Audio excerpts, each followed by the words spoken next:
ಕೇರಳಂನ ಬಾಲಕಿ ಶ್ರೀನಂದ ನಿಗೂಢವಾಗಿ ಸಾವನ್ನಪ್ಪಿದ್ದಾಳೆ. ಇದಕ್ಕೆ ಸಂಬಂಧಪಟ್ಟಂತೆ ಕೆಲವೊಂದಷ್ಟು ವಿಚಾರಗಳು ಈಗ ಮತ್ತೆ ಹೊರಗೆ ಬರ್ತಾ ಇದೆ. ನೋಡಿ, ತಂದೆ ಬೈದಿದ್ದಕ್ಕೆ ಈಕೆ ಆತ್ಮಹತ್ಯೆ ಮಾಡಿಕೊಂಡ್ಲಾ ಅನ್ನುವಂಥದ್ದು ಕೂಡ ಒಂದು ಅನುಮಾನ. ಯಾಕಂದ್ರೆ ಸೆಲ್ಫಿ ತೆಗೆದುಕೊಳ್ತಾ ಇದ್ದಾಗ ಶ್ರೀನಂದಾಗೆ ಏನೋ ತಂದೆ ಬೈದ್ರಂತೆ, ಯಾವುದೋ ಒಂದು ವಿಚಾರಕ್ಕೆ ಏನೋ ಒಂದು ಸ್ವಲ್ಪ ಗದರಿದ್ದಾರೆ. ಮೊಬೈಲ್ ಕೊಡು ಅಂತ ಹೇಳಿ ಮಗಳಿಗೆ ಗದರಿದ್ರಂತೆ ತಂದೆ. ಸೊ ಹೀಗಾಗಿ ಮಾಣಿಕ್ಯಧಾರ ಬಳಿ ಏನು ವಾರ್ನ್ ಮಾಡಿದ್ರು ಅಥವಾ ಗದರಿದ್ರು ತಂದೆ. ಸೊ ಹಾಗಾಗಿ ಆಕೆ ಈ ಥರದ್ದು ಏನಾದರೂ ಮಾಡ್ಕೊಂಡಿದ್ದಾಳ ಅನ್ನುವಂಥದ್ರ ಬಗ್ಗೆನೂ ಕೂಡ ಅನುಮಾನಗಳಿವೆ. ಫಾಲ್ಸ್ಗೆ ತೆರಳಲ್ಲ, ನಾನು ಬರಲ್ಲ ಅಂಥೇಳಿ ಆಗಲೇ ಆಕೆ ಸಿಟ್ಟಲ್ಲಿ ಹೇಳಿದ್ದಂತೆ ತನ್ನ ತಾಯಿಗೆ, ನೀವು ಹೋಗಿ ಬನ್ನಿ, ನಾನು ಬರಲ್ಲ, ನಾನು ಇಲ್ಲೇ ಕೂತ್ಕೊಂಡಿದ್ದೀನಿ, ತಗೊಳ್ಳಿ ನಿಮ್ಮ ಮೊಬೈಲು ಅಂತ ಹೇಳಿ ಕಳಿಸಿದ್ಲಂತೆ. ಸೊ ಹಾಗಾಗಿ ಬಹುಶಃ ಅದರಿಂದನೇ ಏನಾದರೂ ಮನನೊಂದು ಆಕೆ ಆತ್ಮಹತ್ಯೆಗೆ ಶರಣಾದ್ಲಾ ಅನ್ನುವಂಥದ್ರ ಬಗ್ಗೆನೂ ಕೂಡ ಅನುಮಾನಗಳಿವೆ. ನಾವು ಪ್ರತಿನಿಧಿ ಅಶ್ವೇತ್ ಸ್ಥಳದಿಂದ ಒಂದು ಪ್ರತ್ಯಕ್ಷ ವರದಿ ನೀಡಿದ್ದಾರೆ, ಬನ್ನಿ ನೋಡೋಣ. 4 ದಿನದ ಹುಡುಕಾಟದ ಬಳಿಕ ಕೇರಳ ಮೂಲದ ಬಾಲಕಿಯ ಮೃತದೇಹ ಪತ್ತೆಯಾಗಿರುವಂಥದ್ದು. ಏನು ಏಪ್ರಿಲ್ 7ರ ಸಂಜೆ 5:30ರ ಸುಮಾರಿಗೆ ಏನು ಕೇರಳದಿಂದ ಬಂದಂತಹ ಬಾಲಕಿ ಒಂದು ನಾಪತ್ತೆಯಾಗಿದ್ಲು. ಏನು ಚಂದ್ರದ್ರೋಣ ಪರ್ವತದ ಸಾಲಿನ ಮಾಣಿಕ್ಯಧಾರ ಪ್ರದೇಶ ಏನಿದೆ, ಈ ಪ್ರದೇಶದಲ್ಲಿ ಒಂದು ಮಿಸ್ಸಿಂಗ್ ಆಗಿದ್ಲು.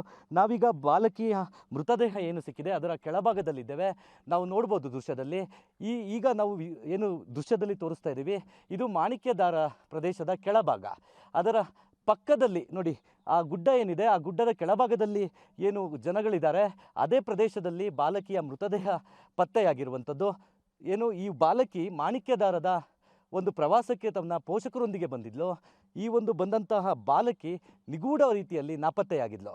ಈ ಬಾಲಕಿಯ ಪತ್ತೆಗಾಗಿ ಸರಿಸುಮಾರು 3 ದಿನದಿಂದ ನಿರಂತರವಾಗಿ ಕಾರ್ಯಾಚರಣೆ ನಡೆಸಲಾಗಿತ್ತು. ಜೊತೆಗೆ ಥರ್ಮಲ್ ಕ್ಯಾಮ್ರಾ, ಡ್ರೋನ್ ಕ್ಯಾಮ್ರಾಗಳನ್ನು ಬಳಸಿ ಒಂದು ಹುಡುಕಾಟವನ್ನು ನಡೆಸಲಾಗಿತ್ತು. ಆದರೆ ಯಾವುದೇ ರೀತಿಯ ಚಿಕ್ಕ ಸುಳಿವು ಸಿಕ್ಕಿರಲಿಲ್ಲ.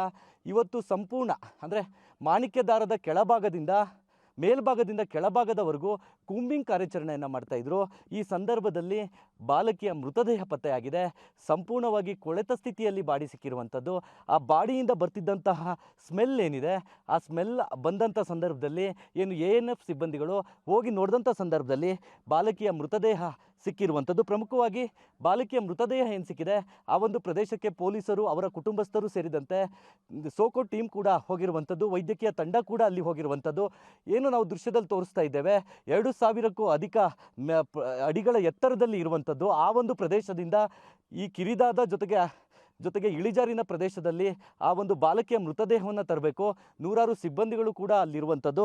ಪ್ರಮುಖವಾಗಿ ಇದೇ ಮಾರ್ಗದಲ್ಲಿ ಬಾಲಕಿಯ ಮೃತದೇಹವನ್ನು ತರ್ತಾರೆ. ಜೊತೆಗೆ ಆಂಬುಲೆನ್ಸ್ ಕೂಡ ಕರೆಸಿರುವಂಥದ್ದು. ಎಲ್ಲ ರೀತಿಯ ಸಿದ್ಧತೆಗಳನ್ನ ಮಾಡ್ಕೊಂಡಿದ್ದಾರೆ. ಪ್ರಮುಖವಾಗಿ ಏನು ಪ್ರವಾಸಕ್ಕೆ ಬಂದಂತಹ ವಿದ್ಯಾರ್ಥಿನಿ ಏನಿದ್ದಾಳೆ, 14 ವರ್ಷದ ಬಾಲಕಿ, ಆಕೆ ನಿಗೂಢವಾಗಿ ನಾಪತ್ತೆಯಾಗಿದ್ಲು.